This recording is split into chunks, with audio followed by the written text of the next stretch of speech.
Chelsea, I'll be your captain and storyteller here aboard the Wendy. For your safety, please remain seated at all times.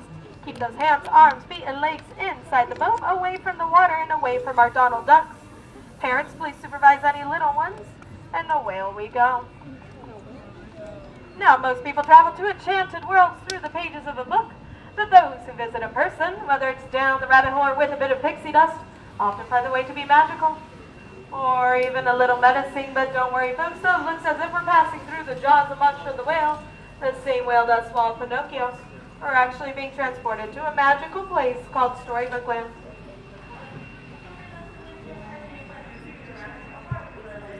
Now, of course, if you thought Monster was scary, to the left is a cave with a big bad wolf.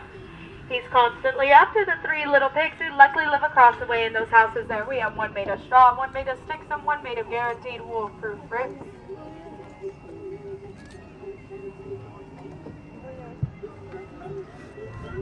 But then our story is going to take a strange turn, for around the corner to the left is a quaint English village that's home to Alice. One golden afternoon, she chased the white rabbit down the rabbit hole, fell down, down, down into Wonderland, of course. Things only became curiouser and curiouser from there. Storybook Land is filled with magical places created to inspire storytellers. We have places such as London Park here to the right. This is where Peter Pan, John, Wendy, and Michael Darling first took flight with the help of Tinkerbell's pixie dust on their way to Neverland, where they'd never have to grow up. Or places like Agrabah, City of Mystery and Enchantment. Right here's where a street rat named Aladdin first bumped into the Princess Jasmine in the marketplace and stole her heart. And while the two were from very different worlds, thanks to the power of love and the help of a genie, they were married and now live in the Sultan's palace atop the hill. Storybook Land is a place where love shines like the twinkling lights in the archways ahead of us. These are the same archways that Aladdin and Jasmine soared over sideways and under, on a magical carpet ride to a whole new world.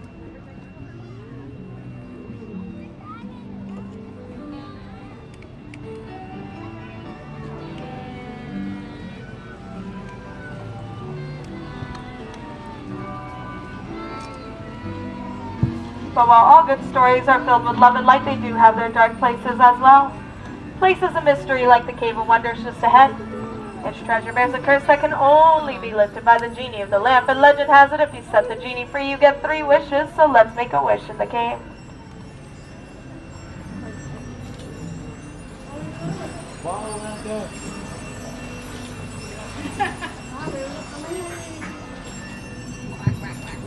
Snow White wished for a safe place when she fled the evil queen and came across the cozy forest cottage here on the right. It's the home of the 7 dwarfs who offered her shelter and thanks for her kindness. If you listen closely, you hear them whistle while they work with their minds. Now, Cinderella wished to go to the ball, but her wicked stepmother forbade it, leaving them behind in the Blue Room Chateau. Her fairy godmother granted her wish, but when Cinderella was home by midnight, her coach turned into a pumpkin and it's still there on the bridge. Now, while magic has its limits, thankfully love does not. Cinderella and her prince live happily ever after in the castle.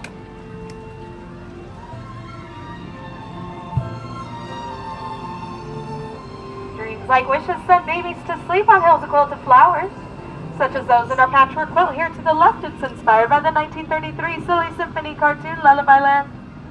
And the magic of Storybook Land is everywhere. It's even in our plants.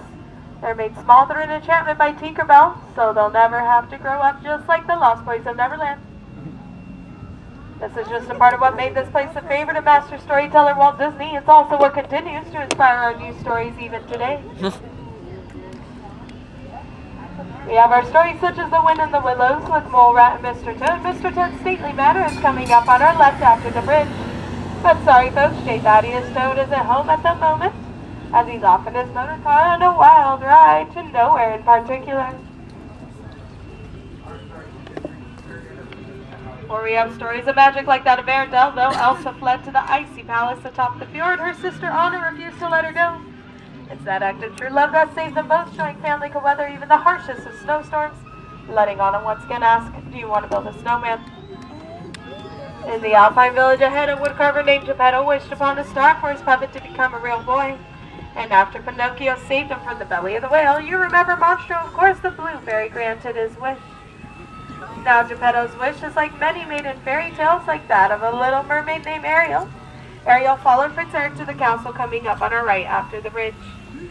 Her wish inspired her to give up her life under the sea, take her first steps on unsteady legs, and become a part of our world. And that dream was helped made a reality by her father, King Triton. He's the ruler of the underwater city of Atlantica. That'll be to the left past the waterfall. And it spills out into adventures that ultimately end like all good stories do, with a happily ever after. Now, folks, as you can see, we're approaching our happily ever after here at the dock. Do make sure all hands, arms, and fingers are inside the boat at this time and away from the edges.